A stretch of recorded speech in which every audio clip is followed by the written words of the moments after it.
Hello guys and welcome back. Today I want to talk to you about one of the most famous artists in the world, and his name was Pablo Picasso. Now you may have heard of Picasso before because he is so famous.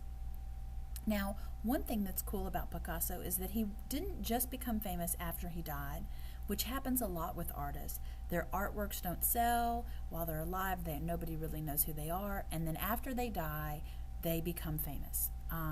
That didn't happen with Picasso. He became famous while he was living. So he became really wealthy and he was like a celebrity. Everybody knew who he was. So he was a celebrity artist during his lifetime.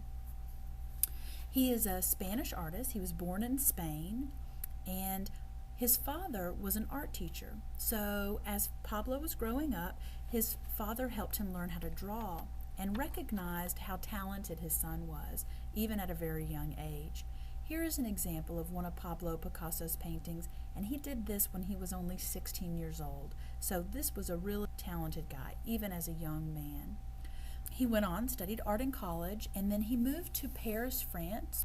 While living in Paris, the famous city for art, Picasso did lots of different styles of paintings. He did ones that people consider part of his blue period, and then ones that are part of his rose period.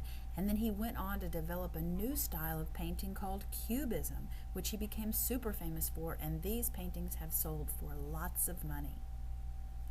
Now, we're going to be influenced by one of his paintings called Petite Fleurs, which is French for little flowers, and I'm going to show you more about that later. I did want to show you a couple of paintings that he did and tell you how much they sold for.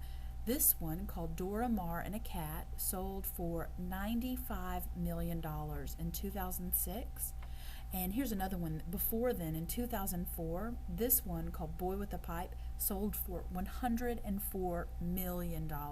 So that is crazy amount of money that those paintings sold for.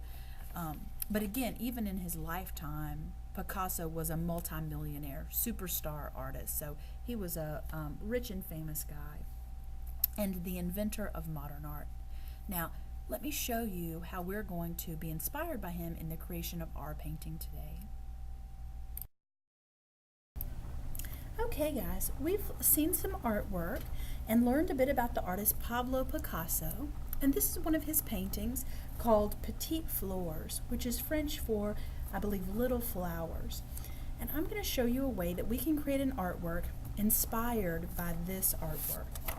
So we're each going to have a piece of paper like this, and we're going to do our hand holding flowers. And the first thing is, to draw our hand, we're going to trace it. So place your hand, the flowers are going to come up here. So I'm going to trace my hand, and I actually think, since I'm going to trace this hand so I can draw it with this pencil.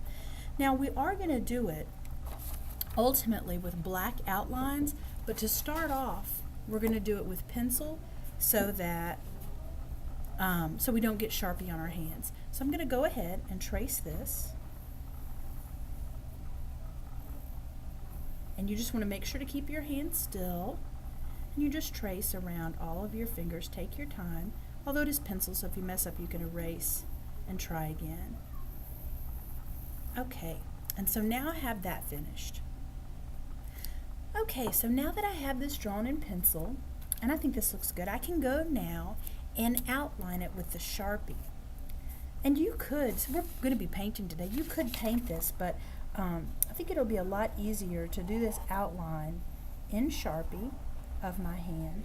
So I'm just going to go right over the pencil lines I've already drawn, and I think I'll go and fast forward to finish this.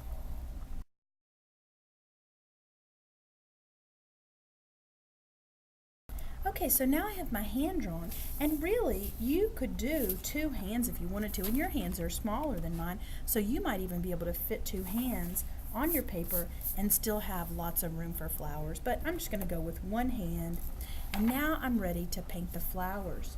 And I'm going to paint the flowers first, then I'm going to add the stems. So what I'm going to do is choose what colors, and you can see here in Pablo Picasso's painting, he has 4 flowers. You could do 4 or more, and he has really pretty simple flowers, just a big circle for the middle and then little lines for the petals. So you could make those more elaborate if you wanted to. You need to choose which colors you want to use for your flowers, and again, they can be any colors you like. They don't have to be the same colors Picasso used. Any colors you like are fine. So I'm going to go now and paint these flowers.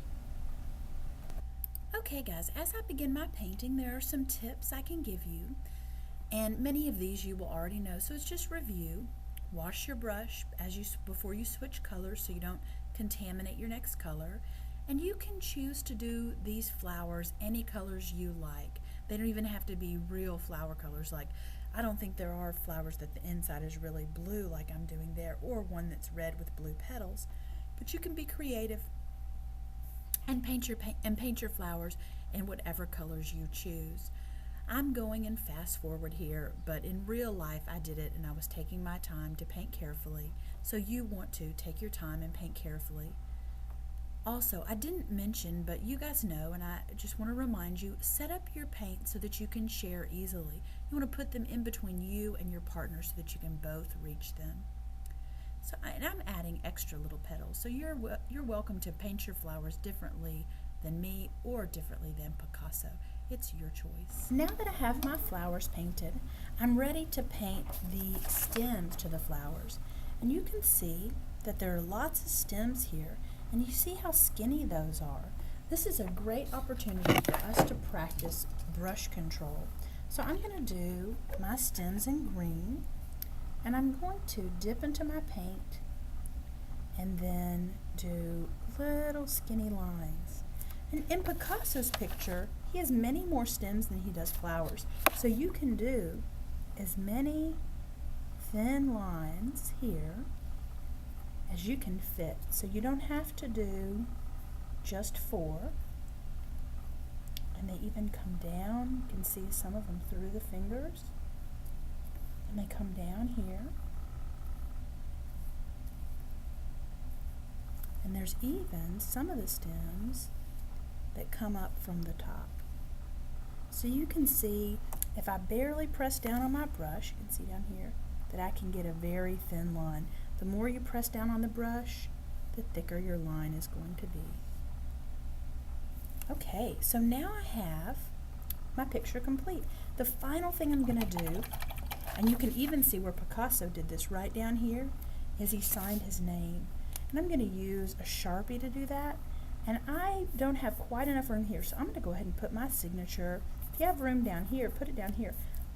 And I think I can probably fit it in there, so I'm going to go ahead and put my name right down here. Right there along that. And I am ready now to put this on the drawing rack. That is my painting inspired by Petite Fleurs by Picasso. I am excited today to see your Petite Fleur inspired paintings. So enjoy.